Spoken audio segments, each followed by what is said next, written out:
सभी के trading journey में एक ऐसा टाइम आता है जिससे इंसान बार बार लॉस करता है और ओवर ट्रेडिंग का शिकार बन जाता है ना। तो फ्रेंड्स, आज ट्रेडिंग डे का 18 है। मैं आपको बताऊंगा कि मैंने कैसे लॉस किया इस हफ्ते, है ना, और कितने प्रॉफिट किए और मेरा क्या एनालिसिस था।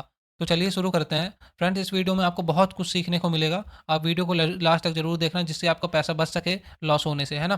तो चलिए शुरू करते हैं। देखिए, मैं अभी 4 आवर टाइम फ्रेम खोला हुआ हूँ गोल्ड का चार्ट। अभी क्या है, 11 तारीख है और मैं 10 तारीख को ट्रेड लिया हुआ हूँ, है ना। तो अभी आपको एनालिसिस दिखा देता हूँ मैं। देखो, 4 आवर टाइम फ्रेम में आपको क्या दिखेगा, मार्केट में एक बार डाउन साइड गया, दूसरी बार डाउन साइड गया और तीसरी बार में इनका स्टॉप लॉस हिट करने जा रहा था अप साइड के लिए। ठीक है। तो हमारा एनालिसिस अभी के लिए डाउन साइड का था, लेकिन अब आपको एक चीज़ दिखाता हूँ। यहाँ से मार्केट क्या हुआ है, सपोर्ट लिया है, ठीक है। और ये बुलिश कैंडल आप देखो, बहुत ही पावरफुल कैंडल दिख रहा है और ये अप साइड भी गया है ना। और आपको कुछ चीज़ें मैं जूम करके दिखाऊंगा जिससे आपको क्लियर हो जाएगा चार्ट कैसा परफॉर्म किया है ना। तो देखिए, मार्केट में क्या दिख रहा है, ये वाला एक ट्रेंड लाइन दिख रहा है ना।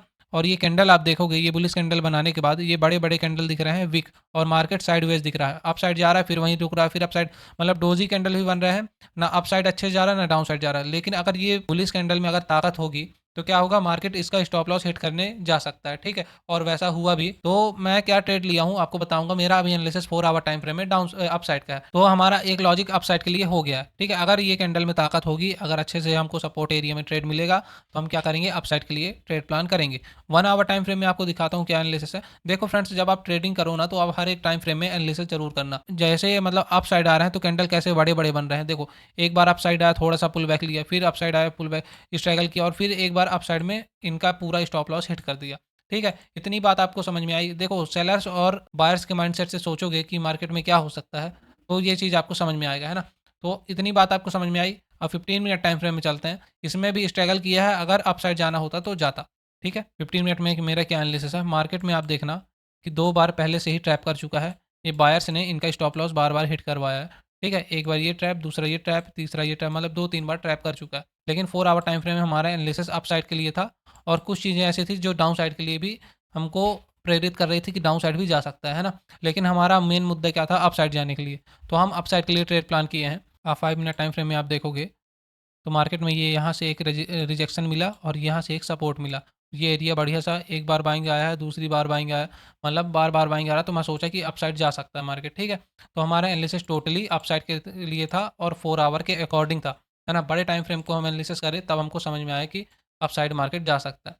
तो हमारा कितना ट्रेड में लॉस हुआ, कितने ट्रेड में प्रॉफिट हुआ। देखो, एक ट्रेड में प्लान किया था ये वाले एरिया से, मार्केट में एक ये सपोर्ट एरिया है ना। और यहाँ पास क्या बना हुआ है, बुलिश पियर्सिंग कैंडल बना हुआ है। ये वाले एरिया तक हमारा गया था। मेरा टारगेट यहाँ तक के लिए लगभग था, है ना। और क्या हुआ है कि मैं यहीं पास टारगेट बुक हो गया मेरा, थोड़े से में ही मेरा टारगेट बुक हो गया, है ना, ये वाले कैंडल पर। फिर इसके बाद अपन क्या किए हैं, इसमें कम से कम $2.5 के लगभग प्रॉफिट हुआ। फिर इसके बाद एक और ट्रेड प्लान किए हैं ईएमए के अकॉर्डिंग। देख सकते हो ये ईएमए में बढ़िया सा बुलिश कैंडल बना हुआ है। ईएमए में ये वाला बुलिश कैंडल बना हुआ है। इसमें भी अपन ट्रेड प्लान किए, स्टॉप लॉस हिट हो गया। ठीक है। अब मेरे माइंड में अचानक से क्या आ गया कि मार्केट तो डाउन साइड भी जा सकता है 15 मिनट टाइम फ्रेम में। तो मैं फोमो में आकर के ज़बरदस्ती का ट्रेड प्लान कर लिया डाउन साइड के लिए, ये वाले कैंडल में। और फिर से मेरा स्टॉप लॉस हिट हो गया, है ना, ये वाले में। और फिर से जब मार्केट अप साइड जाने लगा, देखो ये वाले कैंडल का स्टॉप लॉस हिट होने के बाद थोड़ा सा नीचे गया और फिर अप साइड जाने लगा। तो मेरा मन किया कि मैं अप साइड का ही ट्रेड लूँगा, मेरा सही था। ठीक है। तो मैं क्या प्लान कर लिया, यहाँ पास ये कैंडल के भी स्ट्रगल जो कर रहा था ये वाला कैंडल, यहाँ पास मैं ट्रेड प्लान कर लिया, ठीक है। और स्टॉप लॉस नहीं लगाया, ठीक है। स्टॉप लॉस नहीं लगाया, मैं सोचा कि ईएमए के नीचे अगर क्लोजिंग दे देगा तो मैं स्टॉप लॉस लगा दूंगा। तो स्टॉप लॉस नहीं लगाया और मेरा लगातार लॉस हुआ। कितने डॉलर के लगभग, $10-12 के लगभग मेरा लॉस हो गया। ये देखो, यहाँ तक के लगभग लॉस हुआ और मैं खुद को कंट्रोल भी नहीं कर पाया और ट्रेड को काट दिया। लेकिन फिर थोड़ी ही देर बाद अप साइड जाने लगा मार्केट।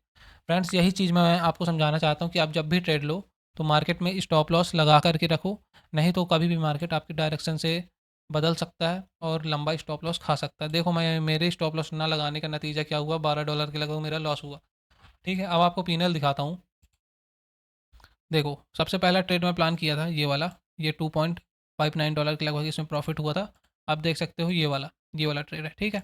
अब दूसरे ट्रेड में 1.90 का लॉस, ये वाला, ठीक है। और तीसरे ट्रेड में 2.34 का लॉस, ये वाला, ठीक है। और चौथे ट्रेड में हमारा $12 का लॉस, ये वाला, ठीक है। फ्रेंड्स, यही चीज़ मैं आपको समझाना चाहता हूँ कि आप जब भी ट्रेड लो खुद के ऊपर तो भरोसा रखोगे। मैं अपने ऊपर भरोसा रखा था और अपसाइड गया, है ना।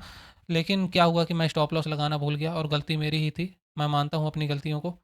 तो जो भी रूल बनाओ उसको फॉलो करो।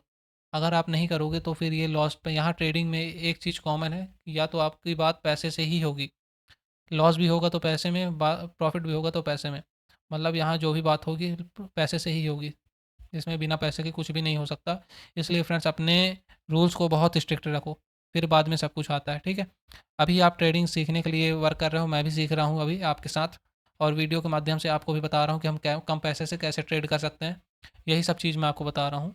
तो फ्रेंड्स आज की वीडियो में मैं यही बताना चाहता था कि आप हमेशा स्टॉप लॉस बड़े स्ट्रिक्ट तरीके से लगा कर रखो, और अपने ट्रेडिंग नियम को फॉलो करो, और अपने ट्रेडिंग रूल को फॉलो करो, और सब कुछ अपना एनालिसिस के अकॉर्डिंग काम करो। धीरे धीरे सब कुछ बढ़िया होता जाएगा। मुझे अपने ऊपर भरोसा, आपको भी अपने ऊपर भरोसा होना चाहिए। Thank you friends. वीडियो अगर अच्छी लगी हो तो लाइक करना, शेयर करना। कुछ भी अगर मेरे वीडियो सीखने को मिलता है तो अपने फ्रेंड्स लोग को शेयर कर सकते हो, जिससे उनका भी फ़ायदा हो जाए, ठीक है। Thank you.